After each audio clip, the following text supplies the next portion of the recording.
Mənim kanalımın gözəl xanımları necəsiz? Hər vaxtınız xeyir olsun. Nəhayət ki, gətirdiyim kələm dolması hazırladım. Digər kanalımdan da bilən xanımlar var ki, bir neçə gün idi qazımız işləmirdi, yəni gəlmirdi, çox zəif idi. Ona görə də yemək hazırlaya bilmirdim. Ancaq yüngül yeməklər hazırlayırdım. Gördüm qazı yaxşı gəlir, dedim gətirim fürsətdən istifadə edim. Həm yemək hazırlayım, həm çəkilişimi edim, həm də bir neçə müddət idi xəstələnmişdi. Yəni inanın ki, bu xəstəlik çox pisdir, virusdur, elə bir virusdur ki, yayılıb hər kəsin evində bu xəstəlik var. Çox təəssüf ki. Qızdırmadır, öskürəkdir, askıraqdır, hər bir şeydə, yəni bu xəstəlikdə var. Özünüzü qoruyun, diqqətli olun.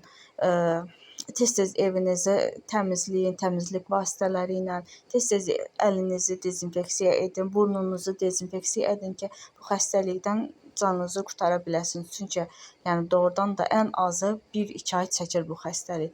Bundan sağalmaq çox çətindir. Yəni nə qədər müalicə də olunursan, xeyri olmur. Çalışın özünüzü, ailənizi, sevdiklərinizi bu virusdan qoruyun. İndi keçək hazırlanmasına. Mən əslində reyhanda vururam. Nanə sevmirəm ümumiyyətlə dolmalarda, sadəcə supda, ərişdə kimi yeməklərdə, bir də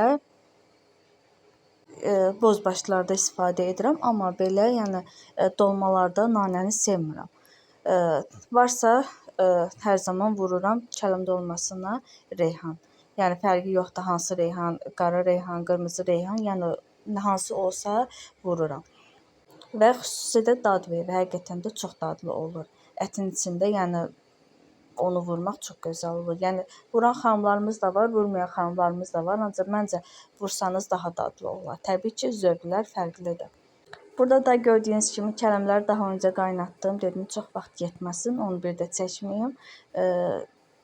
Yaxşı kələmləri səliqəli şəkildə bükürəm, amma eləsi var ki, elə tərəfi var ki, pişməyib deyə tam da, yəni ona görə də yaxşı bükmək olmurdu.